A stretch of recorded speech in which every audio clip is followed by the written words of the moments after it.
சற்று முன் கிடைக்கப்பெற்ற மிக முக்கியமான செய்தி ஒன்று வெளியாகி உள்ளது. அதிமுகவின் மிக முக்கியமான சீனியர்களை தட்டி தூக்கும் திமுக ஓபிஎஸ் அணி. ஒட்டுமொத்தமாக எடப்பாடி பழனிசாமி அவர்களுக்கு மிகப்பெரிய ஒரு அதிர்ச்சி. அதிமுகவின் மிக முக்கியமான மூத்த நிர்வாகிகள் ஒவ்வொருவரும் அதிமுகவிலிருந்து விலகி வருவதும் இது அதிமுகவின் வெற்றியே மிகப்பெரிய அளவில் பாதிக்கும் என்ற தகவலும் கிட்டத்தட்ட 2026 சட்டசபை தேர்தல் திமுகவிற்கு மிகப்பெரிய ஒரு வெற்றி வாய்ப்பையும், அது மட்டுமல்ல ஓபிஎஸ் அவர்களுக்கு ஆதரவாக பல ஆயிரம் அதிமுகவின் தொண்டர்கள் இருப்பதாகவும் இரண்டு மிக முக்கியமான தகவல்கள் கிடைக்கப்பெற்றுள்ளது. அதிமுகவின் மூத்த நிர்வாகிகள் அதிமுகவிலிருந்து விலகுவதற்கு ஒரே காரணம்தான் எடப்பாடி பழனிசாமியின் தலைமை சரியில்லை. அன்வர் ராஜா, மைத்ரியன் தற்பொழுது கிட்டத்தட்ட திமுகவில் இணையக்கூடிய வகையில் செந்தில் பாலாஜியை தொடர்ந்து அன்வர் ராஜா, மைத்ரியன் போன்றவர்களும் திமுகவில் இணைந்துள்ளனர். கிட்டத்தட்ட பல அதிமுகவின் நிர்வாகிகளுக்கு வேறு வழியில்லாமல் தான் திமுகவில் இணைவதாகவும், காரணம் கடந்த 10 தேர்தல்களில் அதிமுக தோல்வியை மட்டும் தழுவி வருகிறது.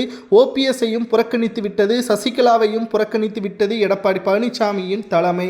இனியும் அதிமுக எடப்பாடியை மட்டும்தான் நம்பியிருக்க வேண்டும் என்றால் நிச்சயம் டெபாசிட்டை இழந்து, எதிர்க்கட்சி பதவியை இழந்து அதிமுக தமிழகத்தில் இருந்து அடையாளம் தெரியாமல் மாறிவிடுமோ என்ற ஒரு அச்சம் எங்களுக்கு வந்துவிட்டது. அதற்கு முன்பாகவே எங்களது அடையாளத்தை வைத்துக்கொண்டு நாங்கள் மக்களுக்கு உதவி செய்ய வேண்டும், அதற்கு ஆளும் கட்சிதான் ஒரே வழி என்று கூறி அன்வர் ராஜா, மைத்ரியன் போன்றவர்கள் திமுகவில் இணைந்துள்ளனர். இது தவிர மற்ற மூத்த நிர்வாகிகளும் ரகசியமாக ஆலோசனை நடத்தி வருவதாகவும், அதிமுகவில் தொடரலாமா அல்லது அதிமுகவிலிருந்து விலகலாமா என்ற ஆலோசனையும் மறைமுகமாக நடத்தப்பட்டு வருவதாகவும், பலரும் திமுகவில் இணைவதை விட ஓபிஎஸ் அணியில் இணைந்தால் நிச்சயம் மிகப்பெரிய ஒரு மாற்றம் நடக்கும், தமிழக வெற்றி கழகத்துடன் தான் பன்னீர்செல்வம் அவர்கள் எப்படியும் கூட்டணி வைப்பார், இது அதிமுகவை விட மிகப்பெரிய அளவிலான மாற்றத்தை தமிழக மக்களுக்கு நம்மால் முடிந்த அளவிற்கு உதவிகளை செய்யலாம், தமிழக மக்களின் பொருளாதாரத்தை உயர்த்தலாம் என்று கூறி அதிமுகவின் மூத்த நிர்வாகிகள் ஓபிஎஸ் பக்கம் தற்பொழுது செல்வதற்கான பேச்சுவார்த்தையும் நடத்தப்பட்டு வருகிறது.